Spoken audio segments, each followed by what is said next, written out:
The Denver Center for the Performing Arts Off-Center and the Museum of Contemporary Art Denver present Mixed Taste, Still at Home. Virtual tag team lectures about unrelated topics. And now, introducing tonight's unlikely pairing, Monoliths and Colonial Cartography. And here are your hosts, Sarah Bai and Charlie Miller.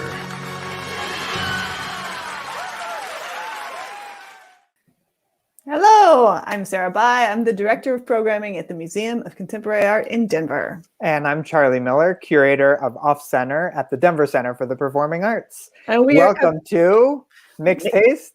Still at Home. Still at Home. Here we are. We are coming to you live from our homes. Our guests are still in their homes, and we are so glad that you are tuning in from your home. In case you don't know, Off-Center produces unexpected theatrical experiences. NMCA Denver is a contemporary art museum in Denver. This is week 2 of our mini-series to get us through the winter, and we are glad you're here joining us. We're coming to you live tonight, and we'd love for you to participate in the live chat as we go.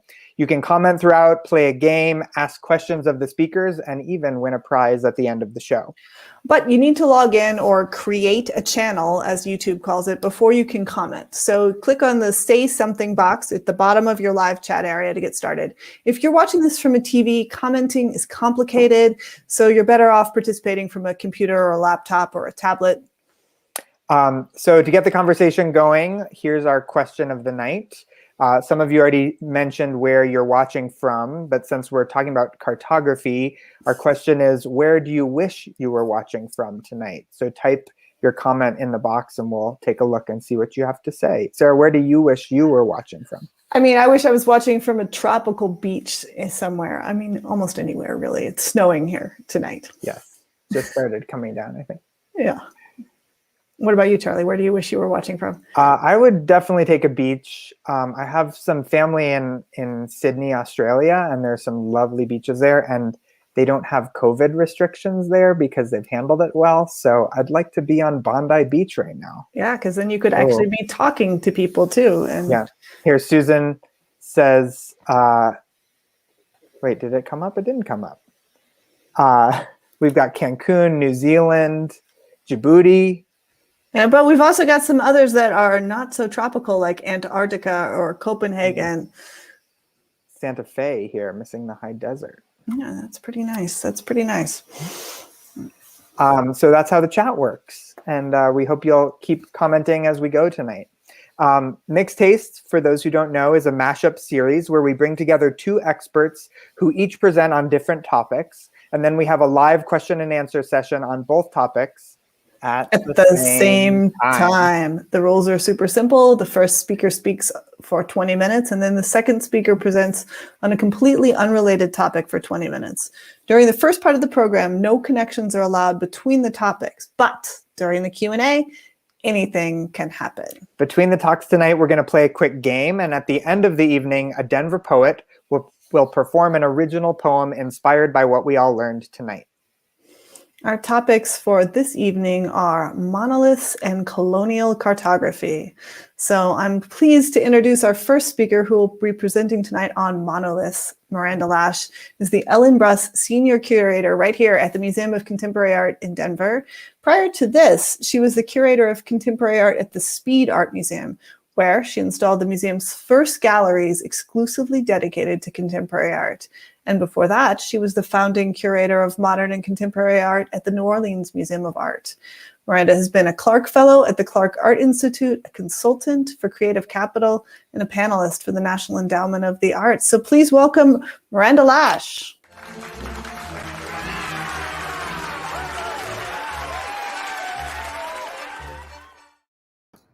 Hello, everyone. It's so great to be with you this evening. Tonight, it's my pleasure to talk with you about monoliths.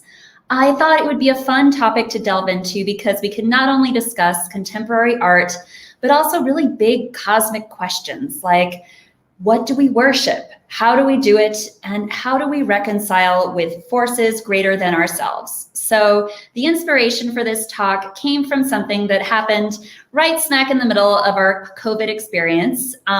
So if you can recall, back in November of 2020, this very mysterious happening occurred in the desert. And essentially hikers and park rangers in Utah came across this silvery pillar-like structure in the middle of the desert, surrounded by nothing, which set out a storm on the internet of inquiries and explorations of what on earth is this monolithic structure doing in the middle of nowhere.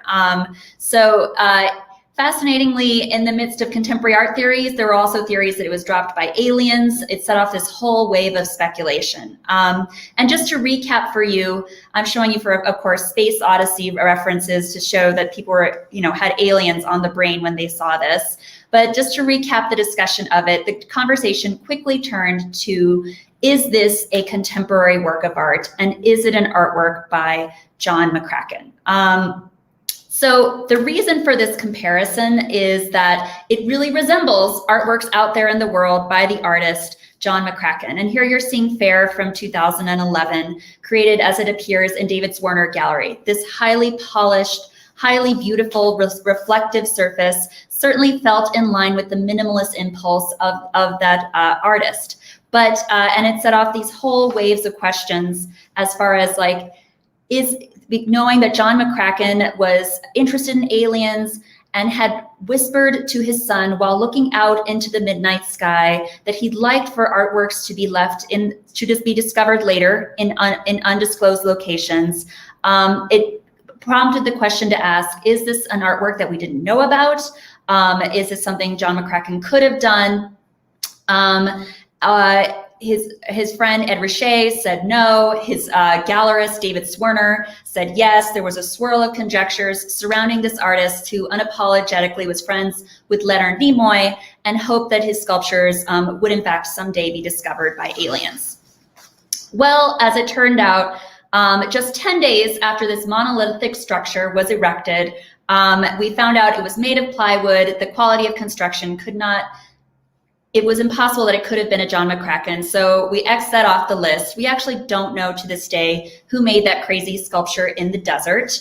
It had its own sort of bizarre narrative, even surrounding its deconstruction. This gentleman, Andy Lewis, who was prior to this famous for introducing slacklining into mainstream culture during Madonna's halftime Super Bowl show, was one of the parties who trekked out to the Utah desert to dismantle this strange silver monolithic structure, purportedly claiming that it was attracting too many visitors to the desert and disrupting the tranquility to the site. Now, I want to sort of use that sculpture that appeared in the Utah desert as a case study for why we are obsessed with monuments, why that strange mystery of something in the middle of nothingness engendered so much interest. And so I'll kind of wind back the clock for a minute and get into all the reasons why monoliths are an ancient impulse. They've been with us for a long time, and historically we've regarded them as portals to another world. So just to sort of provide some historical context, here is the Obelisk of Aksum in Ethiopia from 14th century CE or Common Era. It was a tomb erected for leaders and kings as a portal to the another world. So this is just to provide a little bit of historical context into how old this concept of monoliths is. I also love that our understanding of monoliths is changing even in recent years. So when I say monoliths, I'm talking kind of generally about, in the Greek sense, one large stone or mono and lith stone. But even in recent years, our understanding of how old this human impulse is has shifted. And here you're seeing an example of a photograph taken at the site of Göbekli Tepe, which is an ancient site in Turkey. I wanted to mention it because, well, it's very, very old. It's from the 10th millennia BC or 9500 BC. That's 7,000 years older than Stonehenge. And I think it's fascinating to bring up because according to the dating that we associate with this site, it really upends the sequence that we associate with human civilization in the sense that historically we thought there are theories out there that say that religion was something that followed humans getting together in organized societies and farming. But Göbekli Tepe is so old that it actually argues for the fact that religion and the desire to create sacred structures and monoliths actually predates farming. It was created potentially by Neolithic peoples, hunter-gatherers. So all that is to say, our desire to worship arguably predates other impulses and desires, and the desire to worship through large-scale sculptures that inspire wonder was part and parcel to this human impulse going all the way back millennia and millennia.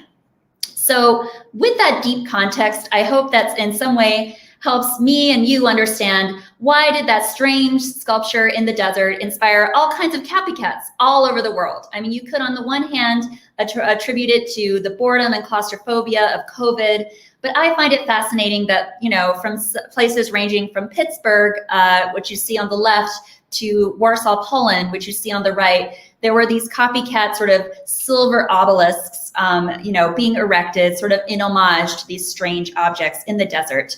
And I would argue even now, as we're grappling with a force greater than ourselves, in this case, COVID, this disease that we have no control over, it sort of provokes this discussion of what kind of objects similarly allow us to either teleport to another place or think more expansively, or, you know, think of something greater than ourselves. So this kind of leads me back actually to John McCracken, only because I love, even though that particular sculpture wasn't a John McCracken, I love the ethos associated with it, and that John McCracken said, you know, he hoped that his sculptures would present transcendent possibilities, and that by making them transparent and sort of idealistic in structure, perfect in shape and form, they would, as an effect, inspire us to feel transcendent and transparent and teleported. He said he wanted his sculptures to behave like shamans.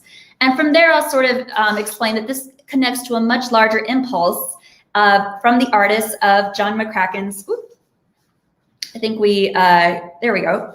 This connects to a much larger impulse amongst the generation of John McCracken that associates large monolithic sculptures with creating a transcendent or impactful effect. So what you're seeing here, for example, is Richard Serra, same generation as John McCracken, with his monolithic structure east-west, west-east. Now this is erected in the deserts of Qatar. It's 14 meters tall, so very, very tall. You see that tiny little person there to give you a sense of scale.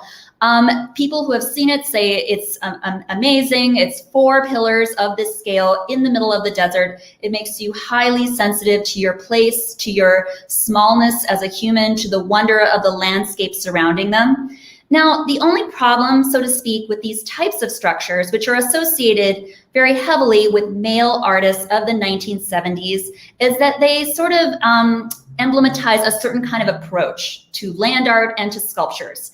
Namely, that it's the idea of these single artists imposing something upon the landscape. This is their mark upon the landscape, and perhaps it is arguably no accident that the overall format of these types of monoliths is somewhat phallic, right? It's a somewhat male gesture. And just to visually emphasize this point, I'm showing you a fun little visual, the Holz penis, which existed in the mountains of Bavaria and had its own sort of scandal and narrative in 2020.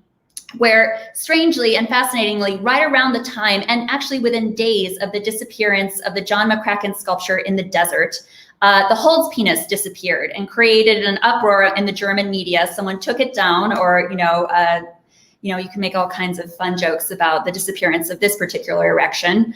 I'm happy to reassure you that within a month, by December, it was replaced, according to the German media, by a bigger and stronger penis.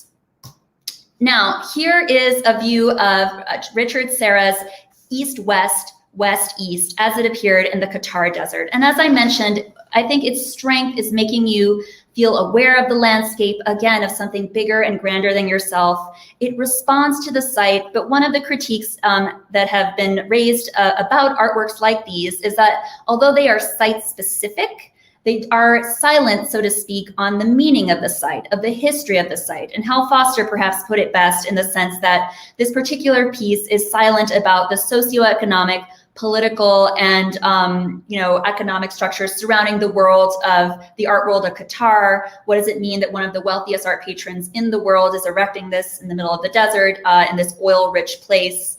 And how do we understand the significance of that? These types of sculptures are actually very self-consciously and deliberately mute on the significance of the land.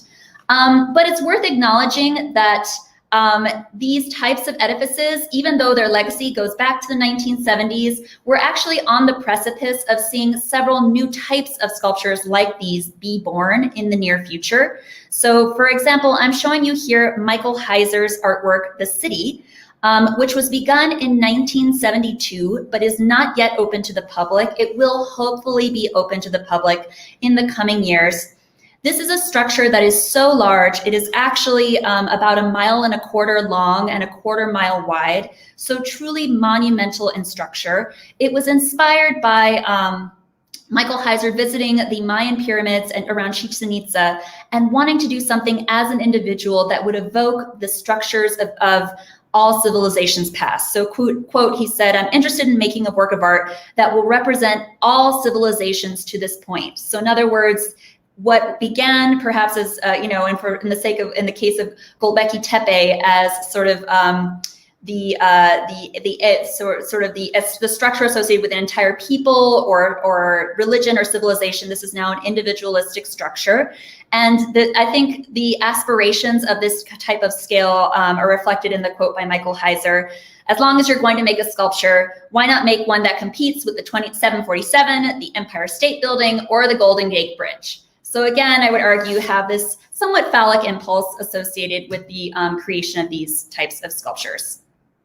A related example I'm showing you now is that by James Terrell, Rhoden crater, which he began constructing and thinking about in 1977, but which will hopefully open in just a few years. So this is now over 45 years in the making. It began after James Terrell famously spent a night inside an Arizona crater, was so moved by his awareness of the lighting and the sky and the environment. He wanted to create a sculpture which would actually inhabit the crater itself. And in the process of walking through it, you're made incredibly aware of the effects of sky, of the effects of light.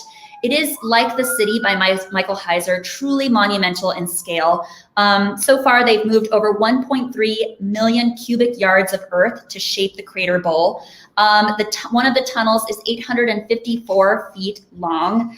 And here you're seeing some spaces of the interior. It's one of 6 tunnels that will be Sunday open to the public inside Rhoden crater. Interestingly, in just the past year, James Terrell decided to make this space open and available to a select few ASU, Arizona State University students, and perhaps also fascinatingly, Kanye West, who donated $10 million to the endeavor for the privilege of being able to walk around inside Rhoden crater. And this is another view of one of the interiors where after passing through that tunnel that I just showed you, you land in this incredibly beautifully lit space where you look out and are able to see the night sky through a very signature James Terrell opening or portal. Now, in building this discussion and this dialogue, I don't want you to think this is all about hating on huge monumental monolithic structures in the desert. That's really not my point. My point is, yes, we have this history and this legacy in contemporary art of creating these large structures, but are there also other ways to think about what can inspire wonder, what can inspire worship, and what can inspire us to think about things that are greater than ourselves? So here I'm going to show you an example of a sculpture that I personally have visited just a few years ago. This is Ugo Rondinane's 7 Magic Mountains, which was created in 2016. And it exists in the Mojave Desert, just a few miles outside of Las Vegas, Nevada. It's these boulders that have been completely sprayed over with day glow colors and erected one atop the other. I wanted to mention it to you because I feel like it fulfills in many ways the goal of these monolithic structures in the landscape, in that it's incredibly successful in attracting people. When I went to visit it, there were hundreds of people from all walks of life, families interacting with the art, posing with themselves. And so this is my way of saying I am a believer in the wonder factor. And by the way, if I'm given the opportunity to visit Rhoden Crater, you better believe I'm going to go. I want to see it. So there is that wonder factor. I love this as an artwork. But again, I want to push us, as it's our job in contemporary art, to think about the future, to think about what are some other alternatives or other possible models to think about monoliths. So to do this, I, of course, have to recognize what is, in fact, arguably the largest monolithic structure in the middle of the desert right now. That could arguably be seen as the US border wall. I know it's not technically a work of contemporary art, but it is in many ways conceptual. Our former president, Donald Trump, wanted to create a big, beautiful wall, arguably in the worship of xenophobia. In the end, although some parts of the wall have been reinforced and added upon, of the US border, which is over 1,900 miles, it only resulted in about 80 miles of new construction. It's done nothing to stem the traffic of drugs and illegal substances across both sides of the border. So although this does block people from passing, and in that sense, it is somewhat functional. These are maquettes, by the way, for different examples of border wall that the US government contemplated using.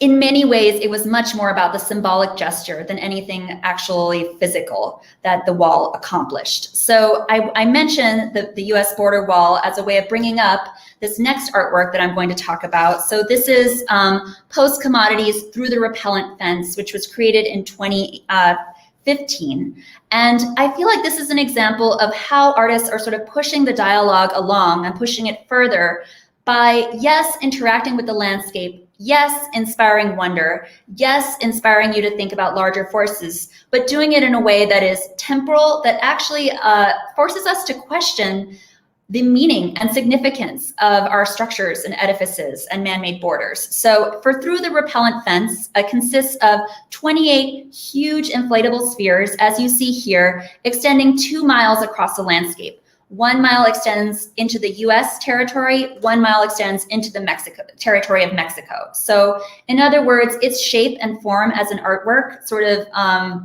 scoffs at the US border wall. Here you can see the line of balloons, hopefully it's clear enough to see them, sort of stretching with total irreverence to the US border wall. Post-Commodity is an artist collaborative made of 3 artists, Raven Chacon, Cristobal Martinez, and Cadel Twist, who wanted to essentially reinvigorate a different kind of relationship to land. So the last artist that I'm going to mention to sort of, again, broaden the discussion of how we can think about monoliths is Mel Chin. And I'm going to bring the scale down for a second and talk about an artwork that is actually relatively small, but important to him conceptually, and that's Seesaw from 1976. And Mel Chin has often argued one of the reasons people are not as active as we could be about saving the environment and being ecologically conscious is that it's so hard to visualize our impact on the environment. So in other words, if you recycle a can, it's so hard to visualize how does recycling that can actually make an impact on the climate. So in his early works in 1970s, Seesaw, the idea was an individual would step on the earth, make an imprint on the earth, and you'd be able to see a response. So the idea was it would push down on one area, a square would pop up in response. And this is a very 1970s picture, bell bottoms included, of folks sitting on a square in Seesaw and seeing a corresponding square move in response to their actions. The idea was that it would help people visualize that your actions have an effect on the land, have an effect on the climate, and therefore do in fact have an impact on something that's greater than yourself. And here I'm showing you a much more recent piece by Mel Chin. This is Unmoored from 2018. It's actually a virtual reality work that he made in Times Square, New York, where the idea is you would don these virtual reality goggles and you'd be taken to a place where you could suddenly see what Times Square would look like underwater. So in this visualization, for example, you can see boats floating above you because if climate change continues, guess what? Eventually New York will be underwater. This will be the effect of climate change. So in a way, it's a wondrous object, not just spurring on civilization, but actually showing you the ramifications of civilization and showing you what our impact on the land might eventually be, a possible future. So I'll conclude by showing you a starry night sky, in part because I love that John McCracken, when contemplating putting objects in the desert, his son says he was looking out into the stars, sort of contemplating his relationship to the universe and possibly to life beyond this planet, and thinking about the significance of his art in that context. And so I'll leave you with that visual as a way to contemplate what kind of sources of wonder can we create in the future that inspire us to think of things larger than ourselves.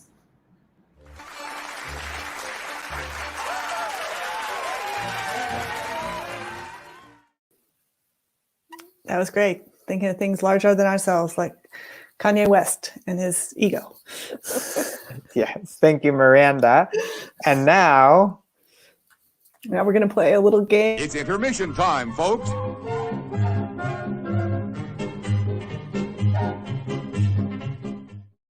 We're going to play a little game that we call Swordfish. here's how it works. We're going to share a name, and you have to guess if it's the name of a sword or the name of a fish. Another wonderful game from the brilliant mind of Sarah Bai. So we're going to invite you to play from home tonight and type your guess for each answer in the chat as we go.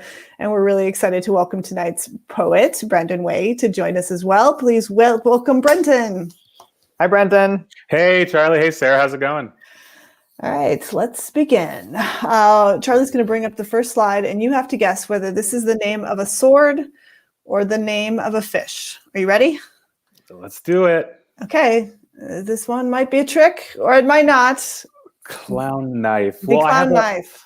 Is that a sword or a fish? I have a dear friend who worked at an aquarium for a long time, so I feel like I should have some kind of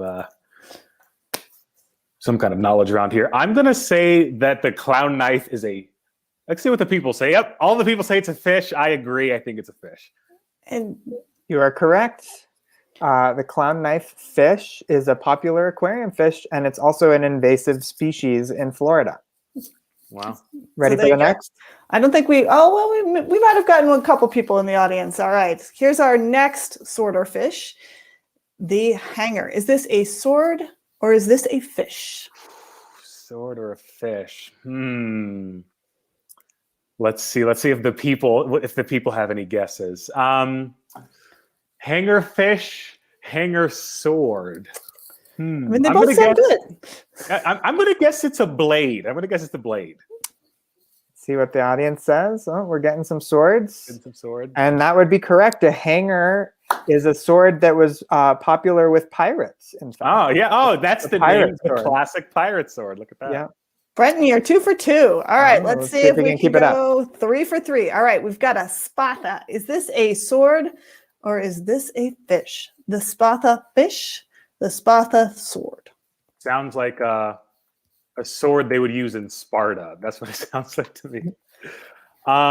Is that your final answer? Yeah, I'm going to go. I think it doesn't sound like a fish to me. I'm just going to guess that it's a sword. You're right. Congratulations. 3 for 3, Brenton. The spatha is a Roman longsword. So you totally nailed it. I think we should have made this harder, Charlie. I know. Brenton's killing it. All right. So, pun intended, I suppose. I mean, the people are helping me. They're really, I mean. Yeah, they know their fishes. Yeah, people know their fish and swords. All right. We got another one. Okay. A hapuka. Is that a fish or is that a sword? Hookah. It doesn't really sound like the name of a sword to me. It sounds like a kind of fish you would find in like Hawaii or something. And so I'm going to say some kind of fish. Well, it is not the humu humu nuku nuku apua'a, which is the official state fish of Hawaii, but it is a very large fish that's found in New Zealand and Australia. It looks Congratulations, delicious. 4 for 4, and I see we've got some people who are also getting 4 for 4 in the audience. So congratulations. Charlie, how do you know that Hawaiian fish? I don't know. Somewhere deep in my brain. All right, here we go for the next one. All right, a Xiphos. Xiphos. Is this a sword, Brenton, or is this a fish? And I remind you, you are 4 for 4. Let's see if you can continue your streak. Someone says a swordfish. That would be funny. That would be funny. I'm going to guess that's a sword. A Xiphos sounds like a sword to me. Okay, are you sure? Sure. You're right. It is a sword. It is an ancient Greek short sword. I'm starting to think you've maybe got the answers ahead of time, Brenton. Or he's Googling and as he buys himself time. All right, we've got one more. Let's see. A copis. Is this the fish copis or is this the sword copis? That's a good question. And just so you know, my hands are up, so I'm not. Okay. Yeah, we can see your hands are not Googling. No, I'm not been Googling. You're not phoning a friend. Yeah, I'm only phoning the audience. Yeah. They're mixed. Some say sword, some say fish. Pecan says bigly sword with multiple R's. So I'm just gonna, you know what? I'm just gonna go with sword. Let's see what happens. The copis is a sword. You're right. Congratulations. Yeah. Wow. We didn't spend enough time making this one tricky. No, it was hard. I've studied a little bit of Greek, and so I just recognized certain like word patterns. I was like, it sounds like Greek, so this is another Greek knife with a curved blade that was used for cutting meat. It turns out. All right, here's your last one. The crappie. Is this a sword or a fish? Either a crappy sword or a crappy fish. You know, either way, it's not great. You know, maybe I should just phone this one in. I don't know. I don't know. I'm just gonna guess a fish. Sure. And it's a fish. It is a fish. Oh my goodness, Brenton! Congratulations. You are a swordfish genius officially. Congratulations, 7 for 7. It was all the people. Thank you all for your support. It's a mixed taste record, one that I don't think will ever be beaten.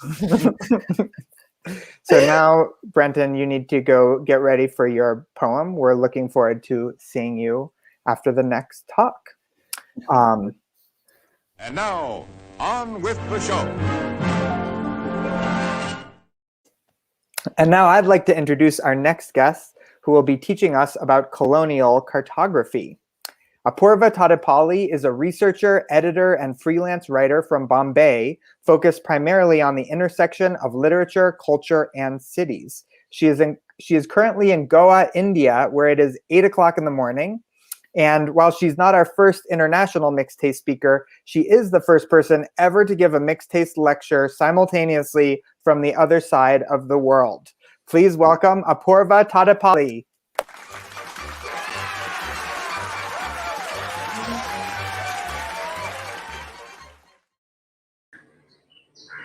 Hello, it's very nice to be here. My name is Apoorva, and I will be talking about mapping. So when we talk about mapping, we think of this active process as something that we do, to the world, onto the environment. We shape it and we change it. Thai historian Thongchai Wunichakul, in his seminal Siam Mapped, writes that space itself has no meaning if human beings have not encountered and mediated it. It kind of doesn't really exist in the way that we think about it. And so how we have carried out these encounters throughout history is what I'm going to be talking about today. The first example that I have of human action imposed on the landscape is the nation state. Dennis Wood, artist and cartographer and author of Rethinking the Power of Maps, says rather poetically, I think, that maps blossom in the springtime of the state, which means that they've kind of been an essential part of society and civilization for centuries, and they've long been a part of how empires were defined and identities were created. Wood talks about the agency of maps. He kind of describes them as like sentient beings. He talks about the, quote, ferocious power of maps to speak for themselves. He describes the map as it would like to be understood. So, centralized bodies like states sort of, and also companies and individuals, but, use maps to guide narratives and sort of create definitions and identities and actively shape perceptions about places, but also about people. The first, most classic example of this like imperial impulse behind mapping is the Mercator projection. It was created by a Flemish cartographer in 1569. And what he did essentially was create, in order to keep shapes accurate and angles accurate, he inflated the size of continents further away from the equator. So, the quote global north ends up looking bigger in the Mercator projection than it does in real life. And this, has been criticized deeply because of how, geopolitical power is associated with size on a map. And so it has garnered a lot of criticism for its, sort of Eurocentric way of depicting the world.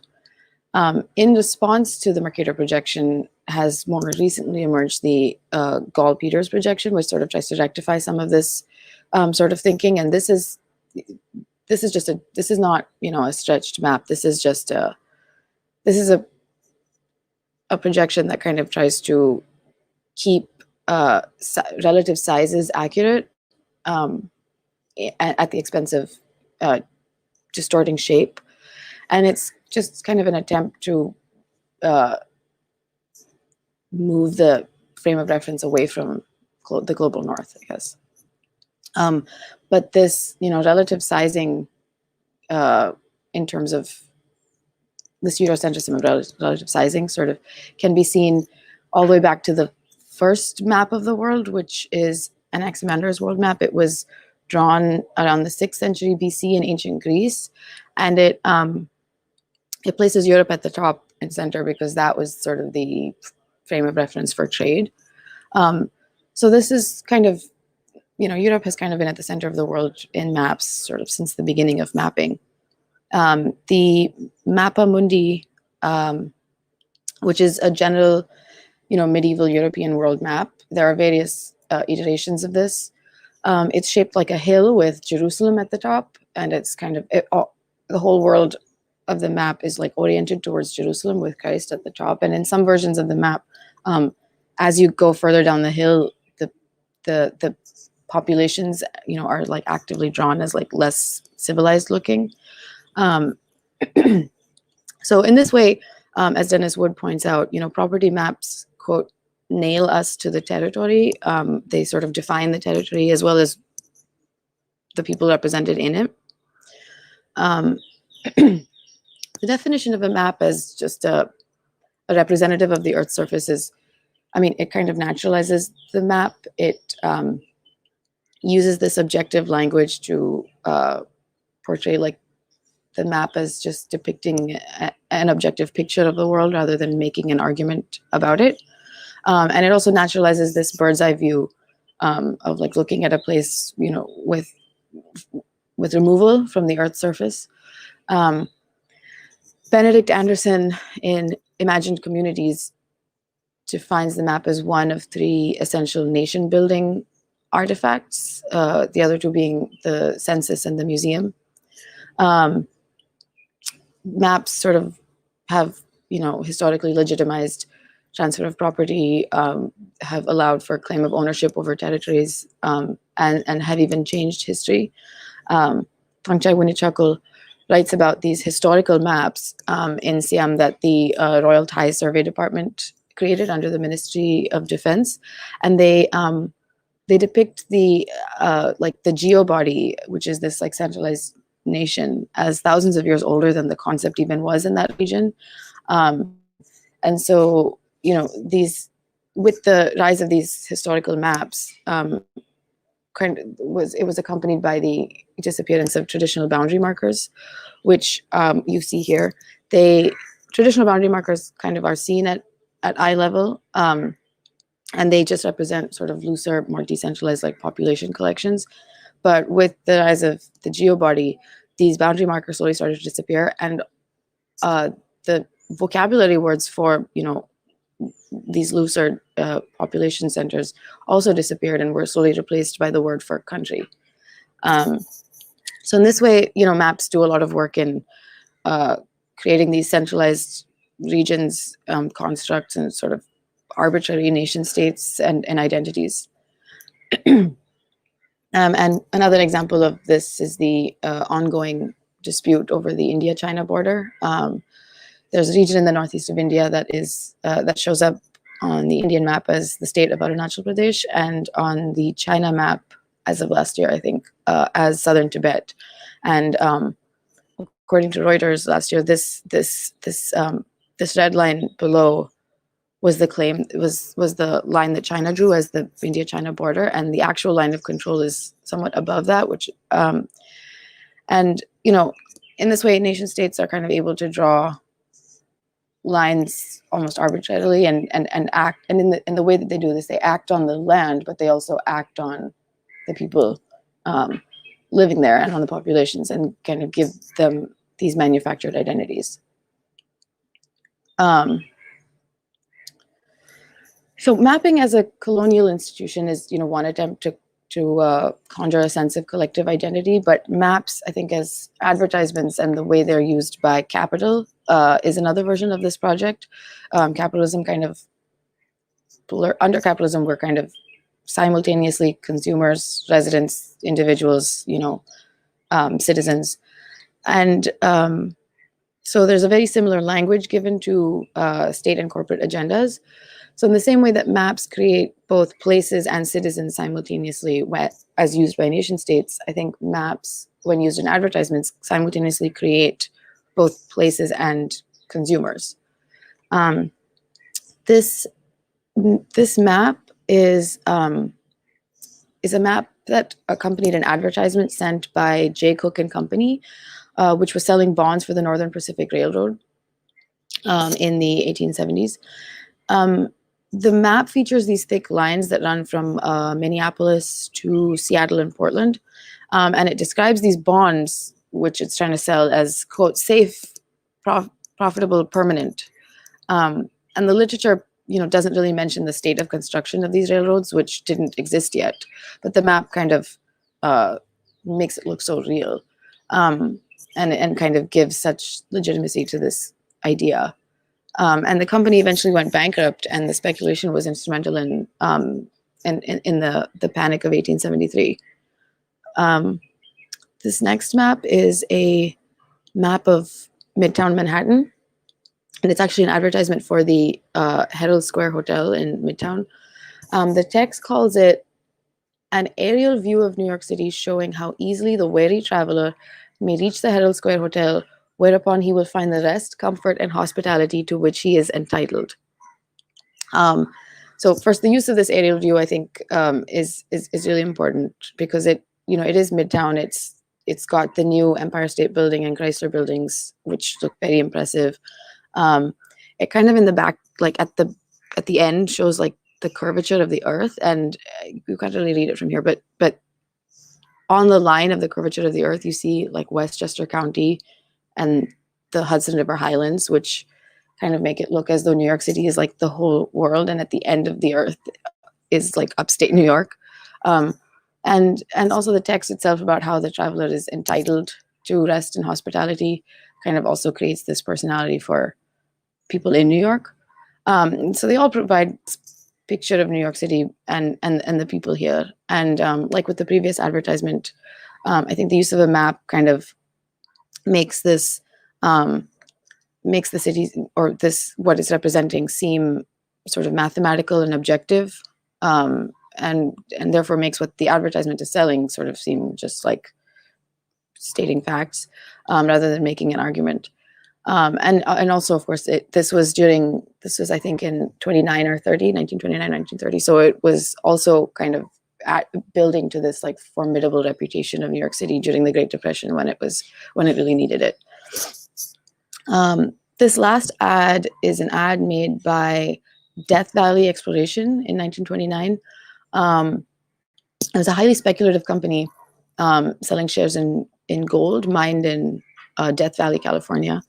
So this advertisement consisted of a map of Death Valley, pointing out areas that were heavy in gold and heavy in water. And accompanying the map was a letter to shareholders calling for construction funding for this water supply. And it writes that nature, quote, dares mankind to seek the wealth that she has hidden among the sun-scorched marine rocks of an ancient dried-up sea. So the map kind of makes California, which was then relatively unsettled, look very real and physical and solid, and as though it has the potential to become something, more than this, sun-scorched marine rocks. Like it has the potential to be developed and become civilized, and kind of humanity's like next great project. And the map also kind of makes sure to pinpoint where the company is located and where the site of its mining is. But it makes it look, what I'm saying is, what it makes it look that the company knows where the gold exists to be mined, but of course there was no gold there. And 2 years later, the company was banned from selling shares. But you would never know this because the use of the map kind of obscures the fact that there isn't anything there. So with the internet and sort of the democratization of information and narratives, I guess, and the power to tell stories about places, I feel like social media is kind of the, our contemporary version of these two different kinds of imperial projects that I've talked about, of the nation state and of corporations. Narrative power is, ostensibly more decentralized now. And, because each of us uses social media individually, and we actively map the world individually. We map our environment and ourselves individually. So map kind of is, I'm thinking of it as a verb and not just a noun. It becomes a way of talking about a place, and by extension, I think, talking about ourselves as the kind of people who, inhabit a place. And it's a way of kind of turning our daily life into stories about, who we are and what we do. Personal mapping can kind of be in the form of like apps like Google's Tour Builder, which in which we basically create these like maps of our lives and our travels. We can, add, images and text to like various points where, events have taken place, and we can integrate, these various sections of our life story into this map, and we kind of all become, everyone has the potential to become, the author of this like lonely planet guide to our city.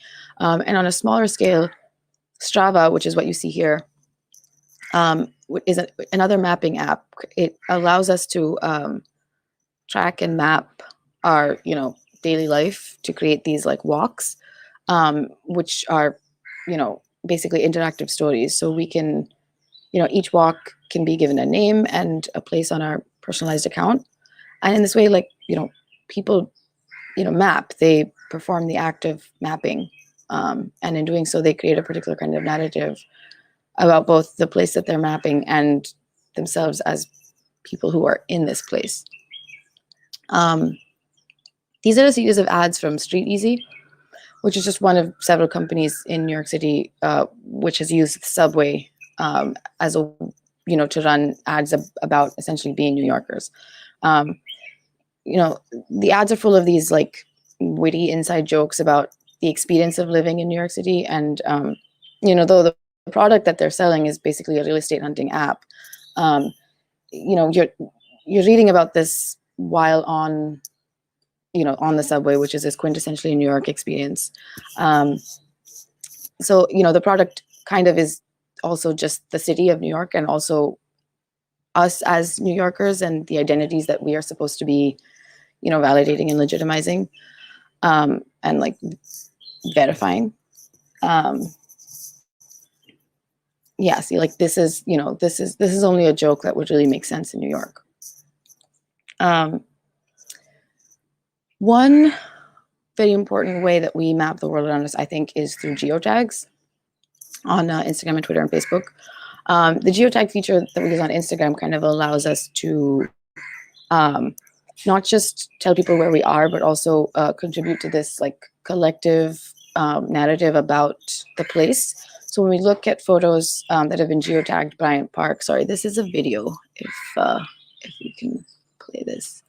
I mean, when we look at this collection of photos from Bryant Park, we kind of see a bunch of different moments of self-expression where people have consciously chosen to use the idea of Bryant Park, the image and the aesthetic of, glamorous midtown busy work lunches or ice skating and Christmas markets. And, they've used this whole aesthetic and idea to sort of say something about their life or their day. And these collection of photographs themselves are pretty disjointed, but together they do create like a collective picture of Bryant Park. And the same is true of Bushwick, my old neighborhood, which is a neighborhood in Brooklyn that kind of has the opposite sort of personality as Bryant Park, I guess, but which is equally mappable in the way that it calls to mind these immediate connotations. So to geotag these relatively random photographs with Bushwick, the place, sort of sends a strong message about the photos and the social life of the person taking the photos that the photos themselves could not do alone. And names of places is a really important way of controlling the brand of places. In New York, it's been common to try and rename neighborhoods that have historically been inhabited by poor people of color, just to try and get them to become more popular among wealthier residents and real estate firms. This real estate company, Triumph, conducted a few years ago this very unpopular campaign to rename South Harlem as Soha, because it wanted to escape the strong personality and connotation that Harlem carries with it. At the other extreme, the names of these historically poorer neighborhoods can also be co-opted, for the sake of using that sort of poverty as its own brand. Bushwick is a largely Hispanic neighborhood. It became a popular place for artists to move, like in the mid-aughts, early to mid-aughts. And it's seen a lot of hardship, but it brings with it such quick associations to mind of both this like rugged authenticity and simultaneously like artist haven, that one company actually decided to make their product, which was this $81 candle scent, decided to name it Bushwick, and more specifically McKibben Bogart 03, which is the name of this perfume, this candle scent, but it's a reference to the intersection of McKibben Street and Bogart Street. This is what the intersection actually looks like. And this is an important intersection because it was these couple of blocks that were basically the first in Bushwick ever to start marketing itself as East Williamsburg, because white people did not want to live in Bushwick. And the company said that, this candle scent company said that they wanted to replicate the wood, oil, paint thinner, incense, ICR versus death killers of Bushwick like vibe and aesthetic. And they were referring to this like imaginary set of gangs that was created by this other fashion company just for the exact same purpose of, selling and branding the idea of Bushwick onto, products. And Bushwick has seen its fair share of real violence. So to sort of subsume all of that history into a like snarky self-referential joke, using that combination of like artist haven and rugged authenticity, I think seems very much in the same legacy of colonial empires and corporations kind of inscribing and defining and appropriating places. So, this social media form of mapping, the subway ads, the Instagram geotagging, this branding of Brooklyn, I think all of these create a personality and, impose this reality onto spaces that are inherent, in an inherently consumerist way. In the same way that authoritarian imposition, both state and corporate once did for the same locations. And Thangchai Winnichakul observes that this practice of mapping does not convey a physical reality, it precedes it. So personal mapping, like what you just saw, sort of creates a model for Brooklyn and not of it. And in this way, I think consumerization is sort of the new Brave New World version of totalitarianism. Contemporary mapping, introduces this project of individualism to, what was earlier, a project of nationalism. But, social media mapping practices, diffuse power, but they kind of, as individuals, we carry out the same agenda of like claiming and redefining space according to this personal sense of meaning and value and like social cachet, using the same systems of that corporate and national projects did for the same purpose. Mark Fisher writes in Capitalist Realism about a general public that has been reduced to just a collection of individuals and their interests without a sense of general will. And I think the internet has kind of led to this like breakdown of the difference between centralized and decentralized. So decentralized mapping practices like social media can easily just become co-opted into the narrative methods that centralized mapping has used. So this isn't, a prescriptive presentation, but I think that this sort of, given this idea of how we as individuals carry out this legacy of, claiming and appropriating space, I think it's worth thinking about this definition of the dérive by the situationists, right? That a dérive is, or drift in English, a situation where people drop their relations, their work and leisure activities, and all their other usual motives for movement and action, and let themselves be drawn by the attractions of the terrain and the encounters they find there. And this is so different from how I described mapping at the beginning, which, as something that we do to the environment, we act on it. I think, I think it's kind of beautiful to think about being defined by a place and being shaped by a place as opposed to just acting on it. And in light of how we exercise power over our environment, including our own homes and the places that we love, I think it's interesting to think about how we can, drift more and, be more open to being acted upon. And this seems like kind of how we would think about a more like equitable, loving relationship with a person, but also with places, open to mapping, but also open to being mapped ourselves. Yeah, thank you. That's it for me.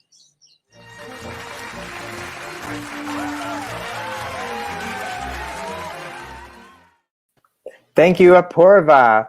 All right, let's get started with the Q&A. Now is the time to type your questions, which I know you've been saving all night in the live chat box. We're going to bring Miranda and Apoorva back, and we'll take questions on both topics at the same time. So we encourage you to draw connections between the topics, and we're going to celebrate those connections with the gong. There you go.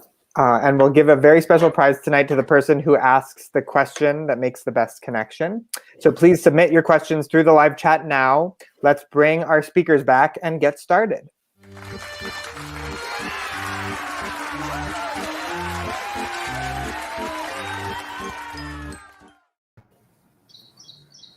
All right, we've got some questions coming in. Charlie, do you want to ask the first one, or do you want me to? You can go first. All right, well, we've got some great questions right off the bat. I'm going to take this one here from Pamela. Do monoliths and maps truly give us a sense of our place within it all, or simply make us think about it?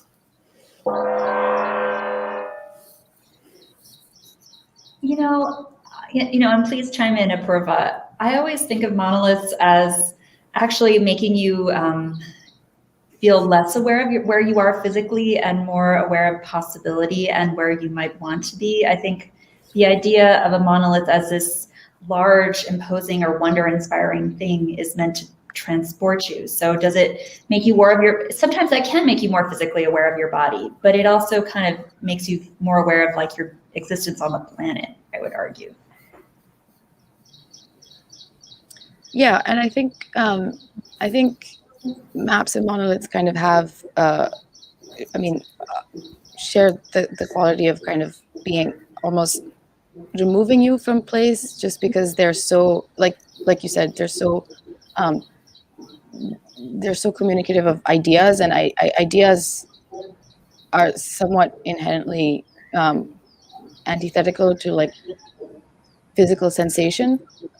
And they both have to cohabit, obviously, but I think that's sort of what they do, and also kind of what they have always been intended to do. Excellent. I'm going to give an extra gong for that one. And now we'll bring up T. Ashby's question.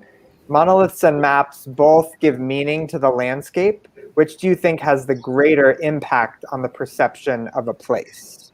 Great question. That's a great question. Sorry, go ahead, Apoorva, you start. Well, I was going to say, when I was watching your presentation, I felt like the images that I was seeing of the monoliths kind of gave me more of a sense of like self, but also like non-self. And I think because what you said earlier about like possibilities, like possibilities are kind of the opposite of what we actually have.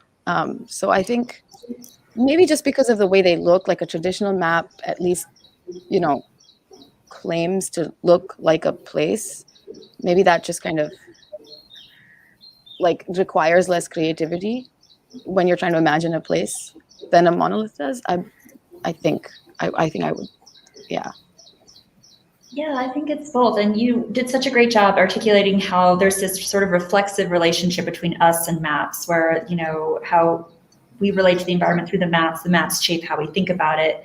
I always think of like, where I think of when I was out there seeing Seven Magic Mountains, in a way that those crazy day glow colors made me more aware of the colors of the mountains and more aware of the colors of the sky because of that extreme contrast. And so I would argue there's something about the contrast built into monuments. They're deliberately unlike anything else. And it's that difference and that strangeness that actually makes you hyper aware of everything else. And I think that choice by artists to put them in the desert is, you know, that freedom from distraction, where there might only be the sound of your breathing that makes you, you know, in a way more aware of your physicality in place. That's great. I've got some questions here that come from the beginning of your talk, Apoorva, and I want to pull up a couple. First one is just more of a statement, which is boundary markers are still how Southerners give directions, and many of us, in fact, give directions, no matter where you're from. And here's one from Patricia, and she asks, what percentage of nation-state boundaries are truly arbitrary, where there's no actual geographic boundary there, like a river, a mountain, or a forest? That's a good one. I mean, I would argue they're all arbitrary to some extent, right? I mean, yes. Yeah, I think that was. Yeah. I mean, go ahead, please. No, sorry. Well, I was just going to say what's not an arbitrary border? Like, you know, do you mean like it's arbitrary if it's not if the border is not like a natural like mountains or rivers, or is that what you meant? Because I think she's meaning a boundary, a physical boundary, like a mountain or a river. Well, yeah, and I get the sentiment, but like, let's take the U.S.-Mexico border, where theoretically there's the Rio Grande as somewhat charting the path. That's still arbitrary. Like the fact that they chose that river, and as people in New Mexico know, that boundary moved around a lot, and you know, for one period of time they were Mexican and they were American. So even if there's a geographical marker, how that marker functions is still a human construct. Yeah, and also the India, Nepal, China border, like, you know, the Himalayas are a very clear, visible geographical boundary, but they still, you know, within that marker, like there has to be some, you know, the nation state does impose, you know, its own sort of line, and that determines how people, you know, in those regions live, and that still determines how armies behave in those regions. So I think even having the geographical boundaries is like visibly, I think, less arbitrary, but when it actually comes down to how they how they enforce those boundaries, like I think they're all pretty arbitrary. Right, and I just think about like how the Mississippi is a state border, the Mississippi River, I should say, but it's now controlled. It used to move freely and whip around the landscape. Now it doesn't. That's actually why flooding is such a huge issue in the Delta states, because we don't allow the river to move anymore and have, let nature take its course. That segues nicely into this question. As we go digital, will placing our physical stamp on the earth, or I guess changing the earth, right, be more or less important? I'll give that one a gong. Thank you, Jason. That's a great question. Oh my gosh, that's a great question. Become more or less important. It's still going to be, the physical world is still be pretty important, right? It's still going to affect how resources are used, and that's going to have a massive impact on climate change and how that affects us. So there's certain ways we can escape reality through the digital, but there's other ways that we're, ever more at the mercy of what Apoorva was talking about, large corporations, capitalism, that we can't escape. If there's fires going on in the mountains right next to me, that affects my air. Every aspect of my existence is affected by environmental factors, which are affected by how people control the physical world. What do you think of that? That's definitely true. But I would also say though that like even if climate change did not exist, I would say that having placing our physical stamp on the earth is only half of the equation. I don't think we would really be who we were without the physical environment, regardless of its state of, catastrophe. And so in that sense, I think it will always sort of be essential to have a relationship with the physical earth. I just want to follow that up with Jason's next comment. George Washington, colonial cartographer, commemorated with a monolith. Very good. That's a very nice connection, Jason. Good job. All right, we've got a question from Janine, who invites you to contrast how monoliths help us think of things larger than ourselves, that sense of wonder that Miranda mentioned, and how she wants to contrast that to how maps think of ourselves and our territories larger than we actually are. Nice question. I love that. So good. Yeah, because it's all about how do you think of yourself in relation to other things, right? And Apoorva, I love that map you showed of New York that basically, centered the tourist, the hotel tourist as the center of that universe. Well, I think maps, and monoliths kind of have are responding to that, a very similar desire to worship, as you called it, and the need to kind of feel small, but somehow also feel at the center of, because some of the monoliths that you talked about, you did mention the way the minimalists kind of wanted to basically feel like God, right?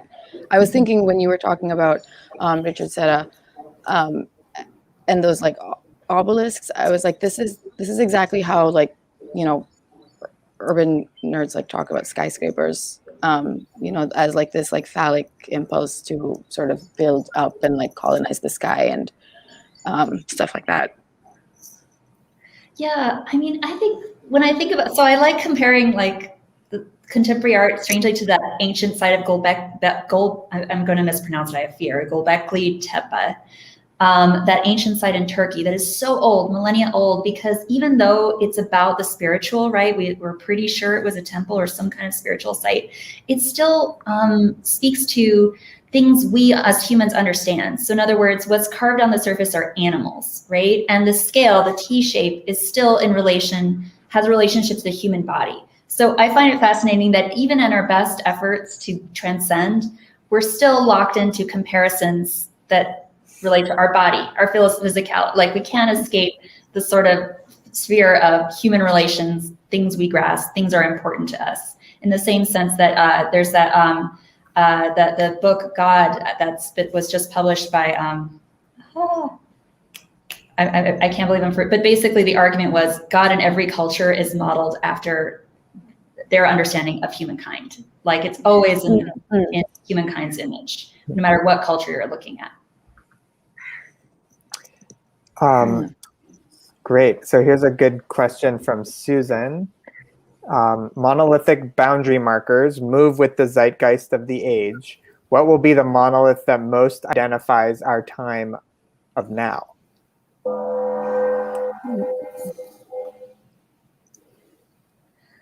I think I'm hoping it's not going to be the border wall. I was actually just going to say like that, I mean, after you put that in your presentation, I was like, I don't think I can like think about monoliths again without imagining that as like the most long lasting, if not physically, just the most long lasting, like in our memory or in American memory. I am trying to think of another one though. Well, it's funny. Some of the largest monoliths are in India, I believe. Jain sculptures, like some of the largest single stones are. Yes. But yeah, I mean, I find it fascinating that Trump often used the adjectives "big, black, and beautiful" to refer to his wall as a strange twist of fate, knowing that he's associated with white supremacy. But because he wanted the wall to be black because he thought it would absorb the sun and be hotter and therefore more painful to cross, and he wanted spikes so that it would be more likely to harm people. And so he was really invested in the aesthetics of this wall and would often complain that those maquettes that I showed you were too ugly. So this is how I really emphasize he thought of it as a aesthetic and symbolic structure, not just functional. I mean, the added functionality, like I said, we only added 80 miles in the end. So I hope it's not that. I hope we come up with something better. Well, we've got a lot of comments to bring up tonight, and I had a great one to bring in, and I can no longer find it in the comments here it is. How many coming in? James comments that it's interesting to note that the Greek philosopher, and I can't say this name, maybe one of you can, used an obelisk or a monolith to figure out the size of planet Earth around 250 before Common Era. Oh, I didn't know that. I did not know that. I did not know that either. Map. Oh. Yeah, exactly. And then we have another question here from Aaron Gould, who says, consider the ways in which maps are a central pillar of the imperial project. Do monoliths in the landscape perform a similar function? And she's thinking, of course, of the imposition of white male artists on the land. And I think this is going to be our last question of the night here. Well, I would say the history of land art in the 1970s is definitely tied to that model in many ways. I mean, I didn't show you work by Nancy Holt, who's an incredible land artist that obviously is a woman with a different sort of approach with these incredible circles. But I do believe that to some extent the Richard Serra, Michael Heiser, James Terrell model, even though these sculptures have yet to open because they just took so long to make, I do believe that model is associated with a past way of thinking, or I'd like to think it's a past way of thinking. And the next wave is coming, and I do believe that that next wave of contemporary art interacting with the land is along the lines of what Apoorva was talking about, where it's reflexive, it's not just about imposing on the land, but allowing the land to inform what it is and having this sort of dialogue or relationship with history. So I thought in that sense, I absolutely related to the thesis that Apoorva was putting out about mapping. I actually, could I see that question one more time? I did have a response, but I wanted to make sure that I. Sure. No, it's not. Let me just pull it back up. If you can, here we go. This is considering the ways in which maps are a central pillar of the imperial project, do monoliths in the landscape perform a similar function? Well, I was good. I mean, it's hard, I guess, because it's the monoliths that I was that I felt like I was seeing in this presentation were like simultaneously impositions, but also kind of humble in their egotism. I think because they like I'm thinking of I think it was Richard Serra who just spent like hours and hours and days like looking at the sky in order to create this this one monolith. And it's like this. There will always be like an element of imposition when we kind of engage in this sort of project of interacting with the land, but I think it was really nice that you ended your presentation on this idea of the sky and wonder and possibility, because that that is also something that maps sort of aspire to, and that I think if we kind of keep that to the degree possible, if we keep that sense of wonder and joy and love for the world as the impetus behind wanting to kind of inscribe it, I think that sort of is what will create the most honest interaction. Yeah, monoliths often inspire pilgrimage, and they inspire pilgrimage because of their grandeur. You're going to go out there and see it because it's so big, because it's so large, and that is, and that's such an ancient impulse, and there's this desire to see beyond. That is, sure, I mean, it's colonial, but it's also human. I mean, I think that's what I was trying to say. Exactly. It's almost inescapably part of our nature to want to see things that inspire us. So it's colonial, but it's also bigger than that. Yeah. And that's a nice way to wrap up tonight. Indeed. Oh. Well, thank you, Miranda. Thank you, Apoorva. Now it's thank you. Prize time. Prize time. Each week, we give a very special prize to the person who asks the best question or makes the best connection. DCPA's social media manager, Austin Walker, has chosen his favorite comment of the night and determined who will win tonight's prize. And what is that prize, Sarah? Well, tonight's prize is 2 free tickets to MCA Denver's new exhibitions, which open this Friday night. This includes an exhibition of Keith Haring's Grace House mural, an exhibition Colorado in the Present Tense featuring Narkita Gold, Rick Griffith, Nathan Hall, and Maya Ruth Lee, and an exhibition Jaime Correjo's Waiting. All 3 of these exhibitions open on Friday, and they run through August 22nd. So for more information about the exhibitions and to book your tickets, visit mcadenver.org. But someone doesn't have to purchase tickets because they're getting them for free. The winner for the best connection is Janine Valentine, who asked, contrast how monoliths help us think of things larger than ourselves, that sense of wonder, and how maps seem to make us think of ourselves and our territories larger than they actually are. Congratulations. Yay, that was a great question. Woo-hoo. Great connection. Please email offcenter@dcpa.org with your mailing address, Janine, and we will send you your prize. Awesome. And now let's invite Brenton back to enlighten us with an original poem inspired by tonight's talks. Brenton Weyi is a Denver-based writer, thinker, and creative polymath. Welcome, Brenton.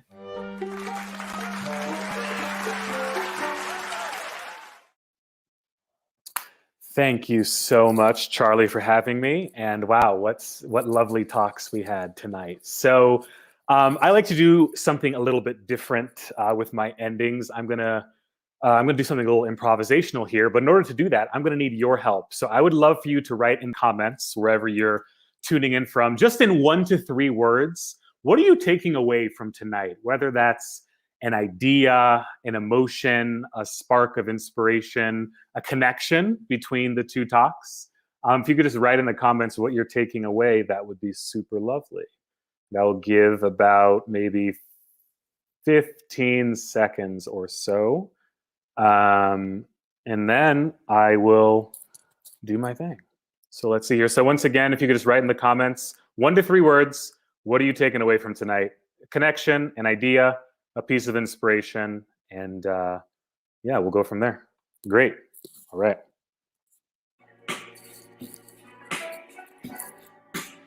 We are small indeed. So we gathered together.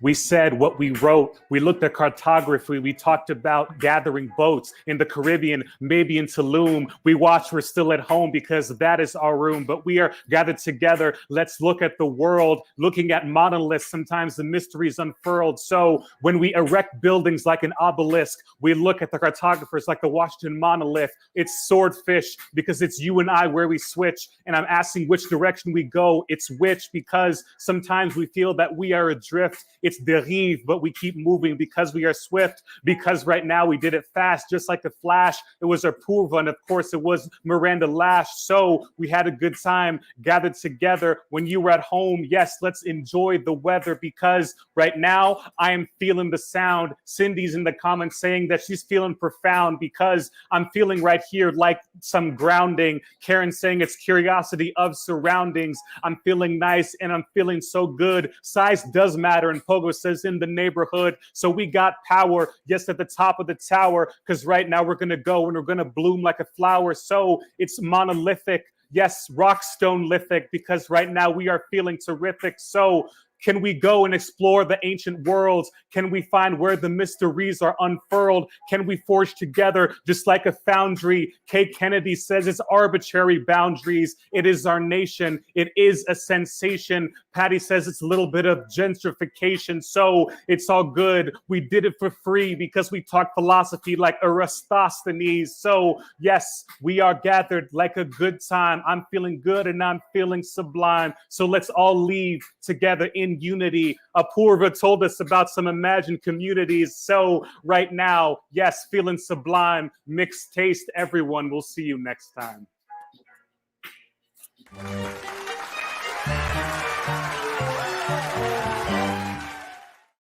Oh my God, Brenton is so good at that. I love it. I love it. That was great. Very, very well done, Brenton. I loved it. Well, thank you all for watching tonight. If you enjoyed tonight's program and you have the means, please consider making a donation to the DCPA and MCI Denver at dcpa.today/mixedtaste. Your support helps our two organizations continue to bring you great programming like this as we all eagerly await gathering in person together again. Thank you for your generosity. And thank you to our presenting sponsor, Blue Room. Blue Room is a private investment company born of invention, forward thought, and hope. Through best-in-class investing, they create space to amplify the power of human togetherism. Togetherism means that together we can accomplish anything. Let's bring everyone back to say goodnight. Thank you, Miranda, Apoorva, Brenton, and thanks to you, our virtual audience, for your excellent questions and socially distant engagement. We will see you next week for 100-year Starship and cattle breeding. Good night. Thanks, everyone. Thank you.